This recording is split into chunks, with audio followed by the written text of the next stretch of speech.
Vaya historia la de este joven guatemalteco y apenas una de tantas historias realmente que hay para contar respecto de esta enfermedad. Y para hablar del tema en este momento le damos la bienvenida al doctor Randall Lowe. Bienvenido, doctor, a TN23. Gracias por estar con nosotros. Es importante hablar de este tipo de temas. Lamentablemente son muchas las personas que padecen enfermedades respecto del riñón. Y quisiera iniciar justamente con esta pregunta. Cuando hablamos de los riñones, ¿hablamos de una enfermedad en general o pueden ser distintas enfermedades las que afectan a nuestros riñones, doctor?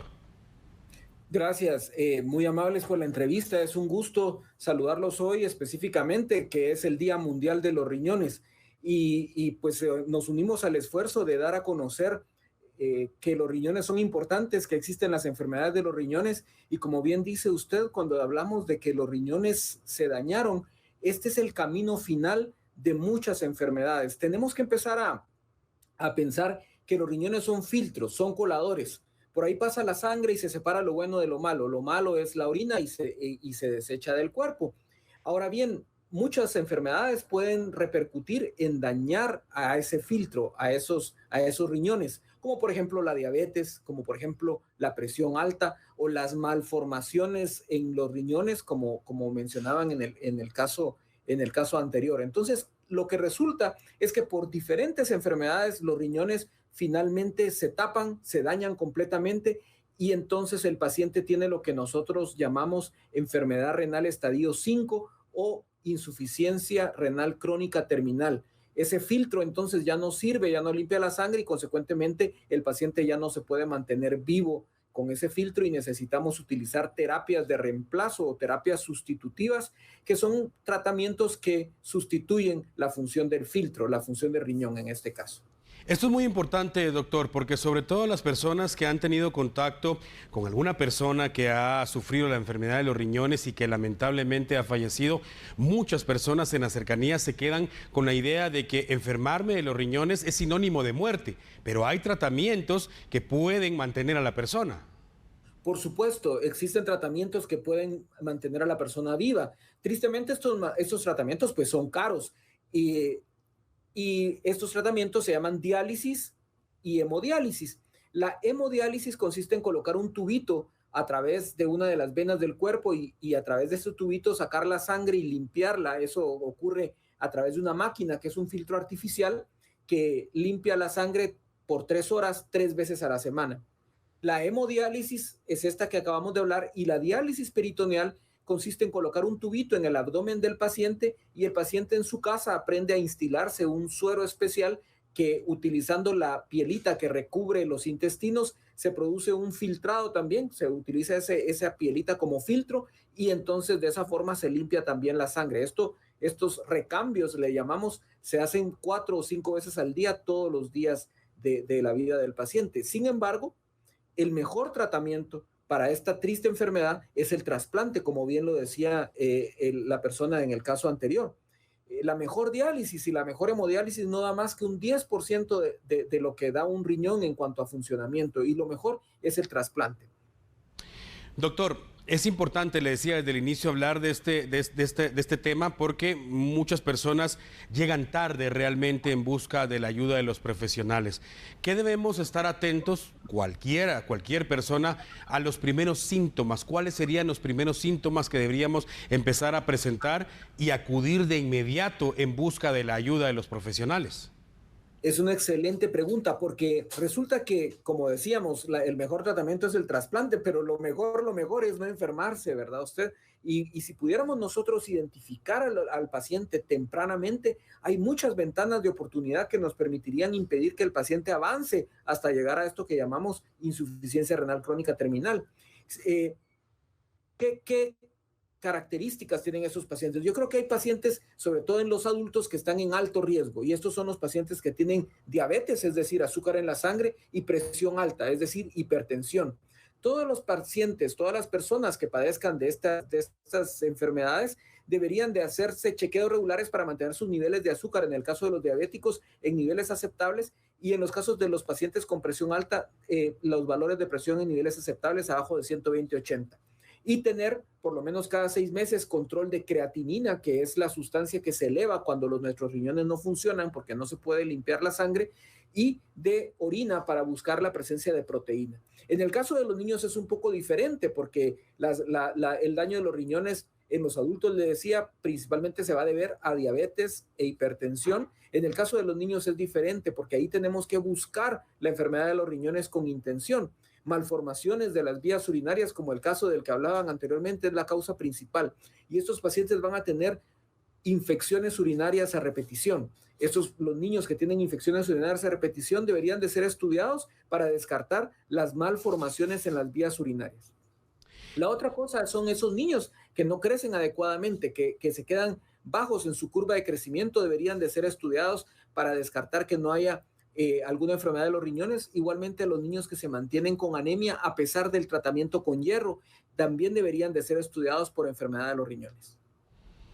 Doctor, ahora estamos hablando justamente de los primeros síntomas que podría empezar a presentar una persona independientemente de la edad, porque eso también es muy importante. Una enfermedad de los riñones no distingue entre edades, puede ser desde un recién nacido hasta un adulto mayor. Ahora, le quiero preguntar, ¿qué podemos hacer para prevenir enfermarnos de los riñones? Porque se tiene la idea, por ejemplo, del consumo de bebidas carbonatadas, el consumo de alcohol, etcétera, y de hecho, hay algunas frutas, algunos productos que se supone si los consumimos vamos a evitar enfermedades de los riñones. ¿Qué de cierto hay en todo esto? Y, de nuevo, ¿qué debemos hacer para evitar que nuestros riñones se enfermen? Esa es una excelente pregunta, porque mire, mantenernos, puesto en pocas palabras, a mantener una buena hidratación. Y al decir una buena hidratación significa que la orina sea color transparente para que uno sepa que está suficientemente hidratado. Si la orina está amarilla, significa que uno debería tomar más agua. 8 vasos al día, perfecto, pero dependiendo del clima, uno puede necesitar más o puede necesitar menos. La otra cosa que usted mencionaba, una dieta adecuada, es muy importante. Y al hablar de dieta adecuada, hay 3 cosas principalmente. Evitar las bebidas industrialmente endulzadas. Estos dan un aporte grande de azúcar que puede condicionar a que el paciente tenga diabetes y eventualmente que desarrolle insuficiencia renal o por la misma cantidad de químicos que tienen estas sustancias. Segundo, disminuir la cantidad de sal que se consume. No que se coma sin sal, pero que se coma con la menor cantidad de sal posible porque esto tiende a subir la presión arterial, a darnos hipertensión y a dañarla a los riñones. Tercero, evitar esas frituras que se venden industrialmente en los estantes, ¿verdad? Porque ese aceite que se usa para esas frituras de las sustancias que vienen en bolsitas, esos aceites son dañinos para nuestra salud, se depositan en nuestras venas y nos dan hipertensión arterial, presión alta, que eventualmente nos puede dañar los riñones. Entonces dijimos, adecuada hidratación, una dieta saludable, hacer ejercicio es muy importante y evitar el tabaco. Yo le diría que esas 4 recomendaciones son muy importantes y acentuaría mucho lo que hablamos de la dieta adecuada. Evitar las bebidas endulzadas industrialmente, sea vengan en botella, en cajita, en bolsita, en lo que sea. Disminuir la cantidad de sal y evitar las frituras que vienen en las famosas bolsitas. Doctor, increíblemente todo lo que usted acaba de mencionar, estoy seguro, muchos de nuestros televidentes estarán de acuerdo con lo que voy a decir. Es exactamente lo que comemos y exactamente lo que consumimos y tomamos todos los días. ¿Cómo es de complicado realmente? Porque de alguna manera nos vamos acostumbrando a todo lo que usted acaba de mencionar, incluso a las bolsitas de los estantes. Y de hecho, en este momento en que regresan una vez más, después de 3 años, los niños a clases presenciales, habrá muchos padres que efectivamente lo que usted acaba de mencionar que no debemos consumir es lo que le incluyen a los niños en la lonchera. Esto es grave realmente porque si seguimos de la misma manera, doctor, estamos hablando de que un niño en este momento, en la edad de la primaria, si sigue consumiendo este tipo de productos, podía presentar síntomas ya de inmediato o en la adolescencia.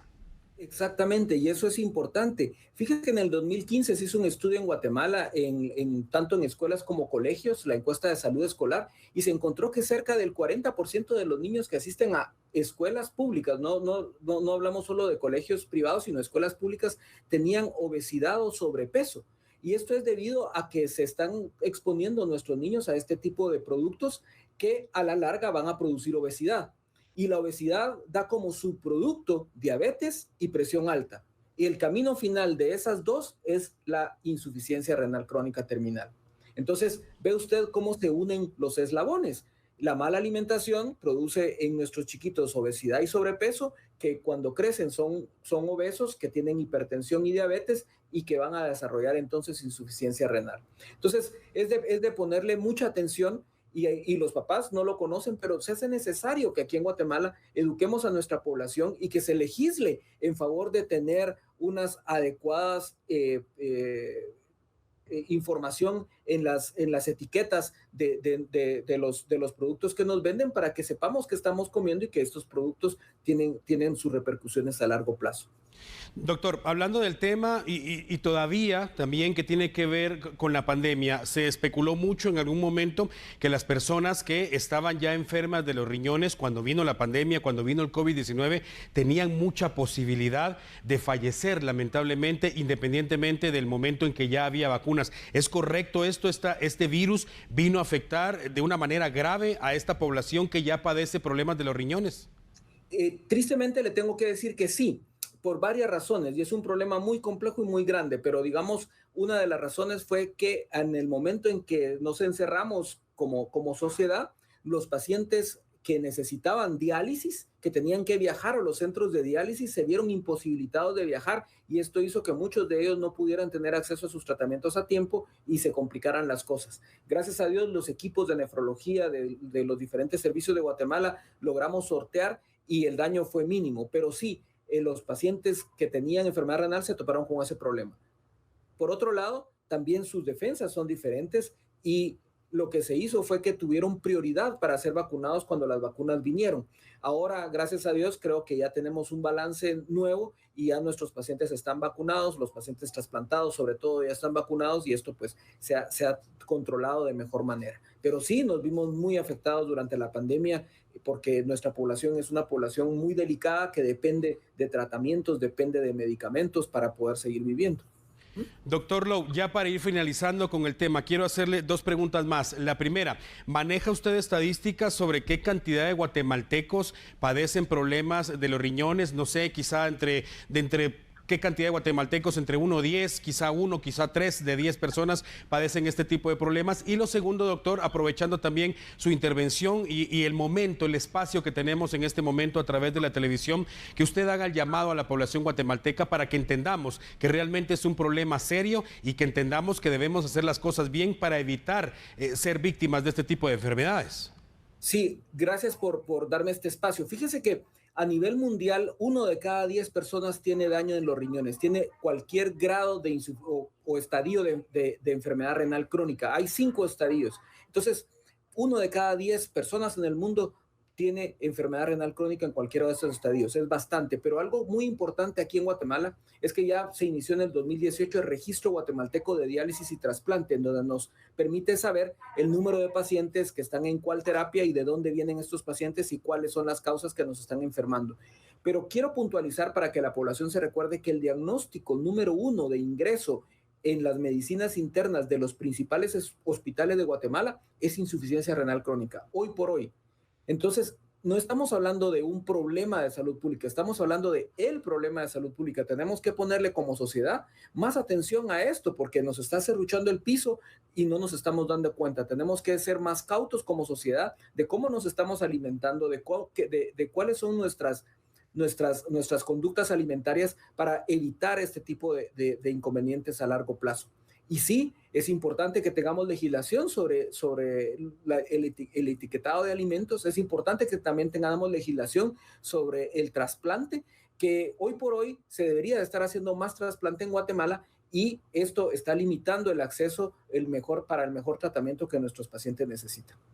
Doctor Lowe, gracias una vez más por estar con nosotros, gracias por compartir su conocimiento con nosotros y por ende, por supuesto, con nuestros televidentes. A usted, amigo televidente, un tema importante, un tema al que le debemos prestar atención, sobre todo, como lo indicaba el doctor Randall Lowe, mucho cuidado con lo que estamos comiendo, mucho cuidado con lo que estamos tomando y especial cuidado con los niños.